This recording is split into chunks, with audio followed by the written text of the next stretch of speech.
कैसे समझे सर, क्योंकि लॉकडाउन का डर ऐसे समय आ रहा है जब वैक्सीनेशन शुरू हो गई है दुनिया भर में, तो इस डर को कैसे समझे जब वैक्सीन भी शुरू हो गई है और नए लॉकडाउन का भी डर आ रहा है? दीप, ये सबसे बड़ी बात है कि 2021 का जो लोगों को इंतजार है कि जैसे तैसे करके 2020 निपटे और 2021 आए, उससे ज्यादा इंतजार 2021 की सबसे बड़ी चीज का है, वो है वैक्सीन की।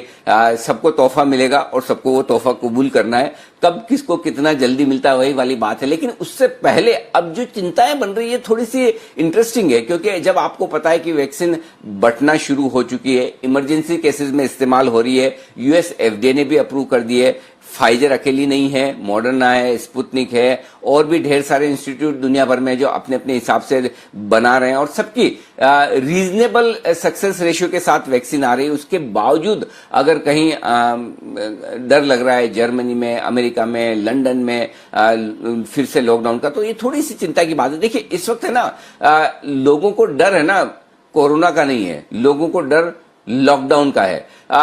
कोई भी मतलब आप हमसे लेकर सारे दुनिया के लोग और सरकारें, सेंट्रल बैंक ये नहीं चाहती कि लॉकडाउन फिर से हो और लॉकडाउन की वजह से इकोनॉमिक जो ट्रैक पर आने की कोशिश कर रही, फिर से पटरी पर लौटने की कोशिश कर रही है, वहां पर धक्का लगे।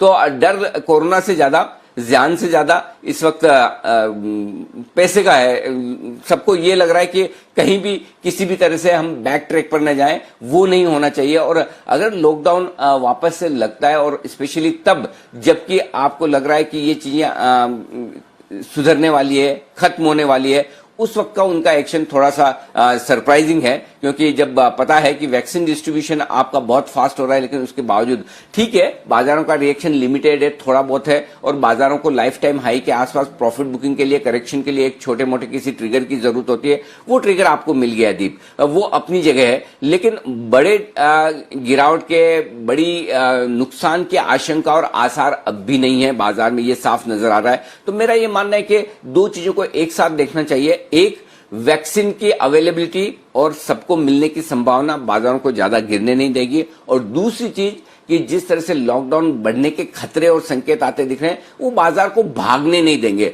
तो ऐसी सिचुएशन में इस बात की पूरी संभावना है कि आप बाजारों को रेंज में ट्रेड करता देखें। ये तो बात हुई वैक्सीन की।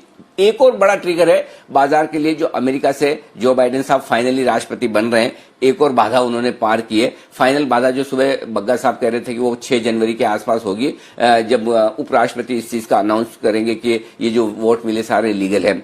अब इसमें क्या है, इसमें एक चीज क्लियर कट है कि अमेरिका में अब यहां ये सारी चीजें जो क्लियर हो चुकी है, अब धीमे धीमे इसमें कोई किसी को संदेह नहीं रहा है कि जो बाइडेन साहब बनेंगे ही। लेकिन अब बड़ा ट्रिगर पैकेज का है। पैकेज मिलने की उम्मीद बाजारों को गिरने नहीं देगी, और पैकेज की साइज और कितना जल्दी आने का अभी तक अनिश्चितता, ये बाजारों को तेजी से बढ़ने नहीं देगी। तो आपके लिए दोनों ही ट्रिगर, चाहे वो कोरोना को लेकर हो, चाहे स्टिमुलस पैकेज को लेकर हो, दोनों ही आपके लिए इस तरह के ट्रिगर्स हैं जो ये इशारा कर रहे हैं कि बाजार इन लेवल्स पर थोड़ा सा वक्त बिताएंगे, कंसोलिडेट करेंगे और उसके बाद चलेंगे। और आप देखिए, पिछले 5-6 ट्रेडिंग सेशन से अमेरिकी बाजारों में कमोबेश यही ट्रेंड दिख रहा है। और उस ट्रेंड के लिहाज से आप देखें दीप, तो एक बढ़िया इंटरेस्टिंग ट्रेंड फिर से 1-2 दिन में बनता हुआ नजर आया। वो ये है कि देखिए, डाउ सुस्त है, नैस्डैक थोड़ा चुस्त है। इसका मतलब क्लियर कट है, अगर आपको लॉकडाउन फिर से आने के संकेत आएंगे तो नैस्डैक के टेक्नोलॉजी स्टॉक्स जो स्टार परफॉर्मर रहे हैं 2020 के, जिन्होंने मार्च के लोज से रिकवरी को लीड किया है, वहां पर फिर से इंटरेस्ट और एक्शन आता दिखेगा। ओल्ड इकोनॉमी स्टॉक्स पीछे जाएंगे। जैसे स्टिमुलस आया, ओल्ड इकोनॉमी स्टॉक्स, पुराने स्टॉक्स, डाउ के स्टॉक्स फिर से भागेंगे और नैस्डैक के स्टॉक्स थोड़े से ठंडे होते हुए दिखेंगे। तो आपके लिए मौके हैं बाजार में। अब आपको सही वक्त पर एंट्री और एग्जिट करनी है, जब बाजार दोनों ही तरफ के मौके दे रहा है, और सही तरह के स्टॉक्स में एंट्री करनी है। कोरोना का डर है, टेक्नोलॉजी शेयर, कोरोना से डर खत्म, आइए ओल्ड इकोनॉमी स्टॉक्स में। बहुत क्लियर कट है, इसमें कोई रॉकेट साइंस नहीं है, और आप थोड़ा सा कॉमन सेंस यूज करेंगे तो आप खुद ये ट्रेड आराम से समझ पाएंगे और ले पाएंगे। ये पूरा का पूरा ग्लोबल मार्केट में नजर आ रहा है दीप इस वक्त। बिल्कुल अनिल जी, और आपने ये जो लॉकडाउन ट्रेड के बारे में समझाया सर, क्या ये सिर्फ यूएस या फिर यूएस यूरोप के लिए ही लागू रहेगा या फिर ग्लोबली भी हम इसका इम्पैक्ट देखेंगे? क्योंकि भारत में जब लॉकडाउन से उभरे थे तो हमारा ट्रेड डिफेंसिव्स की तरफ ज्यादा था, फार्मा, एफएमसीजी, कुछ आईटी शेयर्स ने लीड ली थी। क्या भारत में भी ऐसा रोटेशन होते दिखेगा या फिर कोरोना की चिंता हमारे पास कम है तो शायद इसका इतना इम्पैक्ट नहीं होगा?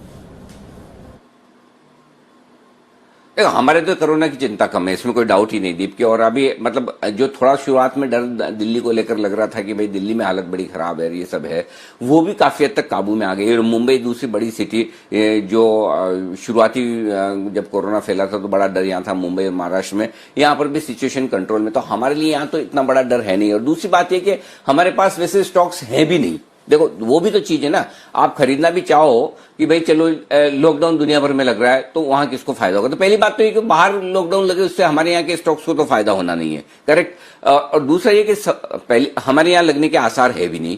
तीसरा ये कि हमारे यहाँ लग भी गए तो स्टॉक्स कहाँ है आपके पास, जो कि आप गूगल और नेटफ्लिक्स जैसे स्टॉक्स तो आपके पास है नहीं।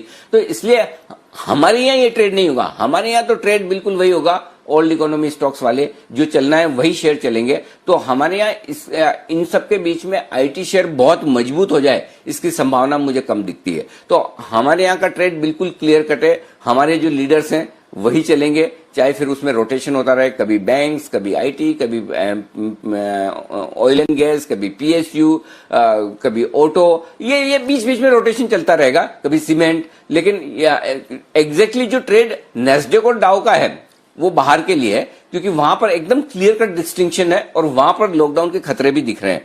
लेकिन हमारे यहाँ न तो खतरा है न हमारे यहाँ इस तरह के स्टॉक्स हैं। तो इसलिए मुझे लगता है कि हमारे यहाँ तो जो चल रहा है वहीं पर फोकस करें। और वहीं पर फोकस करने में दीप एक और चीज है, अभी भी देखिए, जब तक कि निफ्टी निर्णायक तौर पर कोई अहम लेवल को नहीं तोड़कर बंद होता है तब तक कैश मार्केट के स्टॉक्स में शिफ्ट होता दिखेगा इंटरेस्ट। क्योंकि देखिए, अगर इंडेक्स थोड़ा ठंडा होता है तो ब्रॉडर मार्केट और ज्यादा तेजी दिखाने के मूड में आते हैं और वही आपको होता हुआ दिखेगा भी।